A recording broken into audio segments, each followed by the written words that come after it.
چترال میں بھی بلدیات کے لیے انتخابی مہم آخری مرحلے میں داخل ہونے سے پہلے منگل کے روز مغرب کے وقت پاکستان تحریک انصاف کے ٹکٹ پر نامزد امیدوار شہزاد امان الرحمان نے سنگور کے مقام پر عوامی اجتماع سے خطاب کیا۔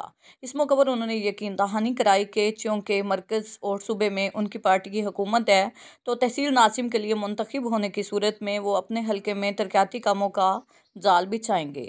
مزید تفصیل کے لیے دیکھتے ہیں گل حماد فاروقی کی یہ رپورٹ۔ 2022 کی بلدیات کے لیے انتخابی مہم آخری مرحلے میں داخل ہو گئی۔ منگل کے روز مغرب کے وقت پاکستان تحریک انصاف کی ٹکٹ پر تحصیل چترال کی چیئرمین کے لیے نامزد امیدوار شہزاد امان الرحمان نے سنگور میں اپنا آخری جلسہ کیا۔ انتخابی مہم کی سرگرمیاں چونکہ رات کو 12 بجے ختم ہونے ہیں، سنگور میں عوامی اجتماع سے خطاب کرتے ہوئے شہزاد امان الرحمان نے کہا کہ میرے باپ دادا نے ریاست چترال پر 500 سال حکمرانی کی ہے، میرے پاس اللہ تعالیٰ کا دیا ہوا سب کچھ ہے، میرے کوئی محتاجی نہیں، مگر دل میں عوام کی خدمت کا جذبہ لے کر سیاست کے میدان میں اترا ہوں۔ انہوں نے عوام پر زور دیا کہ وہ 31 مارچ کو سوچ سمجھ کر اپنا قیمتی ووٹ استعمال کرے۔ انہوں نے کہا کہ مرکز اور صوبے میں جس پارٹی کی حکومت ہے ان کے امیدواروں کو کامیاب کرنا چاہیے تاکہ وہ صوبے سے فنڈ لا سکے۔ اس موقع پر جنرل کونسلر کے لیے امیدوار امین الرحمان اور سابقہ AC سردار محمد خان نے بھی اظہار خیال کیا۔ انہوں نے عوام پر زور دیا کہ وہ اپنا ووٹ شہزاد امان الرحمان کے حق میں استعمال کرے کیونکہ ان کی کوئی مجبوری نہیں ہے، اور اگر وہ کامیاب ہوئے تو کم از کم عوام کے نام پر نکلا ہوا فنڈ کا غلط استعمال نہیں کرے گا۔ یہ جلسہ مغرب کے بعد دعائیہ کلمات کے ساتھ اختتام پذیر ہوا جس میں کثیر تعداد میں لوگوں نے شرکت کی۔